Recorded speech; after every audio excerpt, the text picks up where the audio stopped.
சத்குரு ஸ்ரீ சாந்தானந்த சுவாமிகள் வரலாறு. மதுரைக்கு அருகே உள்ள அந்தச் சிற்றூர். அந்தணர் வழியில் வந்த ராமசாமி என்பவர் அங்கே வசித்து வந்தார். அதுவரை அந்த தம்பதிக்கு 9 குழந்தைகள். 10வது குழந்தை பெறுவதற்காக ராமசாமியின் மனைவியார் மணிவயிறு வாய்க்கப் பெற்றிருந்தார். அந்த நேரத்தில் சூட்டுக்கோல் மாயாண்டி சுவாமிகள் என்பவர் திருப்பரங்குன்றத்தில் இவரது அதிஷ்டானமும் உள்ளது. ராமசாமியின் வீட்டுக்கு எழுந்தருளினார். தங்கள் வீட்டுக்கு சாது ஒருவர் வந்திருப்பது கண்டு தம்பதியர் மகிழ்ந்தனர். சூட்டுக்கோல் மாயாண்டி சுவாமிகளின் திருவடியில் விழுந்து தொழுதனர். தம்பதியரின் அன்பான உபசரிப்பை ஏற்றுக்கொண்ட பின் மாயாண்டி சுவாமிகள் சொன்னார், உங்களுக்கு 10வதாக குழந்தையாக பிறக்கப் போகிறவன் சாமானியன் இல்லை. வேதங்களை ரட்சிக்க வந்தவன். உலக நலத்தை என்றென்றும் விரும்பும் யோகி. புவனேஸ்வரியின் அருளுடன் அவன் அவதரிப்பான். சுப்பிரமணியன் என்று அவனுக்கு பெயர் சூட்டுங்கள். குழந்தையாக இருக்கும் வரை அவன் உங்களுக்குச் சொந்தம். எனவே ஒரு காலத்தில் அவனை நீங்கள் பிரிய வேண்டி இருக்கும். அதற்காக கவலைப்படாதீர்கள், பெருமைப்படுங்கள். உத்தமமான ஒரு திருமகனை பெற்றெடுத்ததற்காக உலகம் உங்களை வாழ்த்தத்தான் செய்யும் என்று சொல்லி புறப்பட்டார் மாயாண்டி சுவாமிகள். கருவில் இருக்கும் பொழுதே மாயாண்டி சுவாமிகளின் ஆசியை பெற்ற அந்த மகான்தான் சத்குரு ஸ்ரீ சாந்தானந்த சுவாமிகள். பள்ளிக்குச் சென்று பாடம் பயிலும் பருவம் வந்தது சுப்பிரமணியத்துக்கு. ஆசிரியர் பாடங்களை நடத்தி கொண்டிருக்கும் பொழுது ஏதாவது சந்தேகத்தை மாணவர்களிடம் கேட்டால் சுப்பிரமணியம் முந்திக்கொண்டு பதிலை துல்லியமாகச் சொல்லிவிடுவான். ஆசிரியர்களை வியந்து பாராட்டும் அளவுக்கு பள்ளி பருவம் ஓடியது. எஞ்சிய நேரங்களில் மதுரை வாழ் அன்னை மீனாட்சியின் சந்நிதியில் போனது. சுப்பிரமணியனின் மனதில் ஆன்மீக அலைகள் மெல்ல மெல்ல பெருக்கெடுத்தன. வாழ்வில் எதையோ தேட வேண்டும் என்கின்ற ஊற்று உள்ளத்தில் கிளர்ந்து எழுந்தது. இதை மெய்ப்பிக்கும் விதத்தில் மாயாண்டி சுவாமிகளே மீண்டும் ஒரு முறை ராமசாமியின் வீட்டுக்கு எழுந்தருளினார். அப்பொழுது வீட்டில் உட்கார்ந்து தன் பாடங்களை படித்து கொண்டிருந்தான் சுப்பிரமணியன். அடே, இங்கே வாடா என்றார். என்ன செய்து கொண்டிருக்கிறாய் என்று கேட்டார். பாடங்களை படித்து கொண்டிருக்கிறேன் என்றான் சுப்பிரமணியன். உனக்கு எதுக்கடா படிப்பு? நீ படிக்க வந்தவன் அல்ல, பாடம் புகட்ட வந்தவன். பள்ளியை மறந்துவிடு, பாடசாலையை தேடு, ஞானத்தை பெருக்கு. அதன்பின் என்னிடம் வா, இரகசியங்களை சொல்கிறேன் என்று சொல்லிவிட்டு க்ஷண நேரத்தில் மறைந்து போனார். மகானின் அருள் வாக்கை புறம் தள்ளாமல் தன் மகன் சுப்பிரமணியனை காரைக்குடியில் ஒரு பாடசாலையில் சேர்த்தார் ராமசாமி. வேதபாராயணம் அங்கே துவங்கியது. வேதவித்தாக வெளியே வந்த சுப்பிரமணியன் தேசத்தை சுற்றினார். இந்த காலகட்டத்தில்தான் காந்தியடிகளின் தேச பக்தி பேச்சால் கவரப்பட்டார். விடுதலைக்காக முழங்கினார். இதற்கு பரிசாக அந்நியர்கள் அவரை அலிப்பூர் சிறைச்சாலையில் அடைத்தனர். தவசீலர்கள் விரும்புவது தனிமையைத்தானே. சிறைச்சாலையில் கிடைத்த தனிமை சுகம் அங்கேயும் அவரை தவம் இருக்கச் செய்தது. பின்னாளில் ஞானோபதேசம் வேண்டி தன் முதல் குருவான மாயாண்டி சுவாமிகளிடமே சரண் புகுந்தார் சுப்பிரமணியன். வா மகனே என்று அவரை உச்சி முகர்ந்து வரவேற்ற மாயாண்டி சுவாமிகள் அன்னை புவனேஸ்வரியின் மூல மந்திரத்தை அவருக்கு ஜபித்தார். அன்னையின் அந்த மந்திரத்தை உச்சரித்த தருணத்தில் சுப்பிரமணியன் உடல் சிலிர்த்தார், உவகை கொண்டார். உள்ளுக்குள் ஏதோ ரசாயன மாற்றம் ஏற்படுவதை உணர்ந்தார். மாயாண்டி சுவாமிகளின் திருவடிகளில் வீழ்ந்து அவரின் ஆசி பெற்றார். போதுமடா மகனே, இனி எங்கேயும் நிற்காதே. உனக்கான பணிகள் துவங்கிவிட்டன. இந்த பிறவியில் நீ செய்ய வேண்டிய காரியங்களை முடிக்கும் வரை ஓயாதே என்று சிரம் தொட்டு வாழ்த்தி அனுப்பினார் மாயாண்டி சுவாமிகள். இதன் பிறகு பொதிகைமலை, பழனிமலை, திருப்பதி மலை, கொல்லிமலை, வெள்ளியங்கிரி என்று மலைகள் கண்ட இடமெல்லாம் சுற்றி திரிந்து தவம் செய்தார் சுப்பிரமணியன்.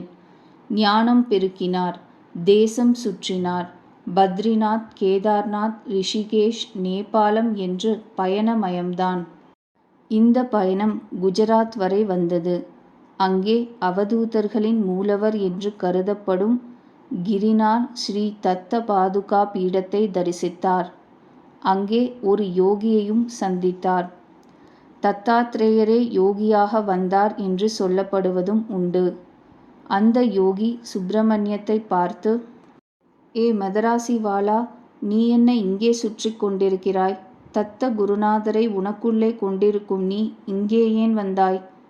உனக்கான குருநாதர் உன்னை எதிர்பார்த்து கொண்டு சேலம் ஜில்லாவில் சேந்தமங்கலத்தில், அதாவது இப்பொழுது நாமக்கல் மாவட்டம், காத்து கொண்டிருக்கிறார். அங்கே செல் என்று உத்தரவிட்டு ஆசியுடன் அனுப்பினார். சேந்தமங்கலம் செல்லும் முன் சாந்தானந்தரின் அருளுக்கு பாத்திரமான 2 அனுபவங்களை பார்ப்போம். கொல்லூர் மூகாம்பிகை கோயிலுக்கு எதிரே மலையில் அமைந்துள்ள ஒரு குகையில் இளைஞனாக இருக்கும் பொழுது தியானத்தில் அமர்ந்தார் சுவாமிகள். ஆட்கள் எவரின் நடமாட்டமும் இல்லாத பகுதி இது.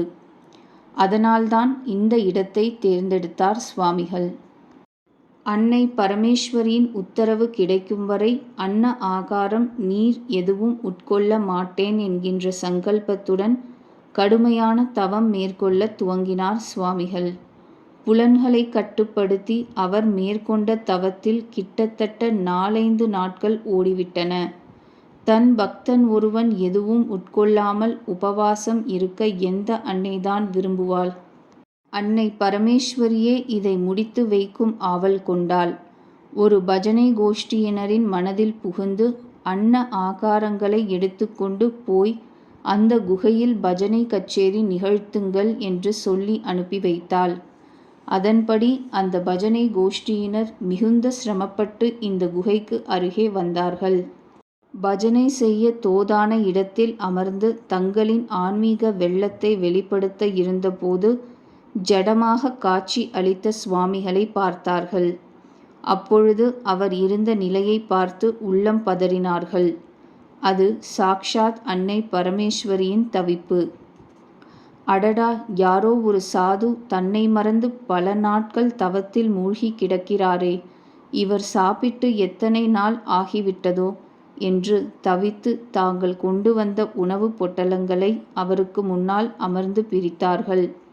பிறகு, சுவாமி, தாங்கள் தவத்தை கலைக்க வேண்டும். இனியும் தாங்கள் உணவு அருந்தாமல் இருந்தால் அது லோகக்ஷேமத்துக்கு நல்லதல்ல என்று கூறினார்கள். அதுவரை ஆழ்ந்த தவத்தில் இருந்த சுவாமிகள் கண் விழித்தார். என்ன என்று அவர்களை பார்த்து வினவினார். தாங்கள் உணவு உட்கொள்ள வேண்டும் என்றனர். முதலில் சுவாமிகள் மறுத்தார். நீங்கள் சாப்பிடுங்கள் என்றார். பிறகு அவர்கள் அனைவரும், நீங்களும் எங்களுடன் சேர்ந்து உணவு அருந்தினால்தான் நாங்கள் சாப்பிடுவோம் என்றனர். தன்னால் பிறர் எவரும் பட்டினி இருக்கக்கூடாதே என்பதற்காக அவர்களுடன் சேர்ந்து உணவருந்த சுவாமிகள் சம்மதித்தார். சுவாமிகள் இது போன்ற தவம் இருப்பது புதிதல்ல. சிறுவயதில் இறை இன்பம் தேடி அடிக்கடி காட்டுப் பகுதிகளுக்குச் சென்று தவத்தை துவக்கிவிடுவார். ஒருமுறை அடர்ந்த காட்டுப் பகுதிக்குச் சென்று தனிமையில் தவத்தை துவக்கிவிட்டார். சிற்றறிவு உள்ள ஜீவன்களுக்கு சுவாமிகளின் தவம் பற்றி புரியுமா என்ன? கடுமையான விஷம் கொண்ட வண்டுகள் அணி அணியாக வந்து சுவாமிகளின் தேகத்தை கொட்டின. விஷம் உடம்பில் ஏறியதால் அங்கேயே மூர்ச்சை ஆகி சரிந்துவிட்டார் சுவாமிகள். பிறகு அந்த பக்கம் வந்த மலைவாசி மக்கள், யாரோ சாது ஒருவர் இப்படி மயங்கி கிடக்கிறாரே என்று பரிதவித்து அவருக்கு பச்சிலைகளை கொண்டு சிகிச்சை செய்து தேற்றினார்கள். இசைமேதை குன்னக்குடி வைத்தியநாதன் ஸ்ரீ சாந்தானந்தர் அருளின் அருளுக்கு பாத்திரமானவர். இவருடைய திரையுலக வாழ்க்கைக்கே சுவாமிகள்தான் காரணம் என்றால் அது மிகையில்லை. குன்னக்குடி வைத்தியநாதன் பிரபலம் ஆவதற்கு முன் சாந்தானந்த சுவாமிகளை பற்றி கேள்விப்பட்டு அவரை தரிசிக்க விரும்பி புதுக்கோட்டை சென்றார். தனது பரம குருநாதரான ஸ்ரீ ஜட்ஜ் சுவாமிகள் அதிஷ்டானம் அமைந்துள்ள ஸ்ரீ புவனேஸ்வரி அம்மன் ஆலயத்தில் அப்போது தங்கியிருந்தார் சுவாமிகள். வயலின் வாத்தியத்தை அப்போது பக்க வாத்தியமாக பல கலைஞர்களுக்கும் வாசித்து கொண்டிருந்தார் குன்னக்குடி. வயலின் மூலம் தனி கச்சேரி செய்ய வேண்டும் என்பது குன்னக்குடியின் விருப்பம். இவரது பிரதான வயலின் இசைக்கு மற்ற கலைஞர்கள் பக்கவாத்தியம் வாசிக்க வேண்டும் என்பது ஆசை. தவிர சினிமாவில் இசை அமைக்க வேண்டும் என்கின்ற தாகமும் அப்போதுதான் குன்னக்குடிக்கு வந்தது. தன் மனதில் இருக்கின்ற கனவுகளுடன் ஸ்ரீ சாந்தானந்தரை தரிசிக்க அவரது திருச்சந்நிதிக்குள் வந்தார். குன்னக்குடியின் முக வாட்டத்தை கண்ட சுவாமிகள், என்ன குழப்பமாக இருக்கிறாய்? வா என்னுடன் என்று சொல்லி நடந்தார். குன்னக்குடியும் பின்தொடர்ந்தார். அமைதியான ஓரிடத்தில் அமர்ந்த சுவாமிகள் கண்களை மூடி சற்று நேரம் தியானத்தில் அமர்ந்தார். சில நிமிடங்களுக்குப் பிறகு கண்களை திறந்து குன்னக்குடியை பார்த்தார். அருகில் இருந்த குங்கும கிண்ணத்துக்குள் கைவிட்டு அதை கொஞ்சம் அள்ளினார். தன் கண்களை மூடி மீண்டும் ஜபித்து அதை அவரின் கையில் கொடுத்தார். அதோடு புதுக்கோட்டை ஸ்ரீ புவனேஸ்வரி அம்மனின் திருவுருவப் படம் அச்சான ஒரு வழுவழுப்பான காகிதத்தையும் கொடுத்தார். இனி நீ யோகக்காரன். சென்னைக்கு செல். உன் மனதில் உள்ள ஆசையெல்லாம் நிறைவேறும். சென்னைக்கு போனதும் நல்ல தகவல் வீடு தேடி வரும். அதிர்ஷ்ட தேவதை உன் வீட்டுக் கதவை தட்ட காத்திருக்கிறாள். புறப்படு. பிறகு என்னிடம் வந்து அதை சொல் என்று ஆசி வழங்கி அனுப்பி வைத்தார். மறுநாள் காலை சென்னைக்கு தன் இல்லம் வந்த குன்னக்குடி முதல் வேலையாக சுவாமிகள் தன்னிடம் கொடுத்த ஸ்ரீ புவனேஸ்வரி அம்மன் படத்தை ஃப்ரேம் செய்யலாம் என்று அருகில் இருந்த கடைக்கு போய் அந்த வேலையை முடித்தார். வீட்டுக்கு வந்ததும் பூஜை அறையில் புவனேஸ்வரியின் படத்தை மாட்டுவதற்கு தோதான இடம் பார்த்து கொண்டிருந்தார். அந்த நேரத்தில் இவரின் வீட்டுக் கதவை யாரோ தட்டும் சப்தம் கேட்டது. படத்தை அவசரம் அவசரமாக மாட்டிவிட்டு புவனேஸ்வரியை வணங்கிவிட்டு வாசலுக்கு வந்து கதவை திறந்தார். வெளியே ஒருவர் நின்று கொண்டிருந்தார். அவர் குன்னக்குடியிடம், மியூசிக் டைரக்டர் உள்ளே இருக்கிறாரா என்று கேட்டார். குன்னக்குடி அசந்து போய்விட்டார். காரணம், அந்த வீட்டில் அவரை தவிர வேறு எந்த மியூசிக் டைரக்டரும் இல்லை. நான் தான் குன்னக்குடி வைத்தியநாதன். நானே ஒரு மியூசிக் டைரக்டர் என்று கண்கள் பனிக்க தழுதழுப்புடன் கூறியிருக்கிறார். ஏ.பி. நாகராஜன் சார் உங்களை உடனே கூட்டிட்டு வரச் சொன்னார் என்றார். வந்தவர் பெயர் ராஜகோபால ஐயங்கார், ஏ.பி.என்.னின் உதவியாளர். அதன் பிறகு குன்னக்குடி அடைந்த மகிழ்ச்சியை சொல்லவும் வேண்டுமா?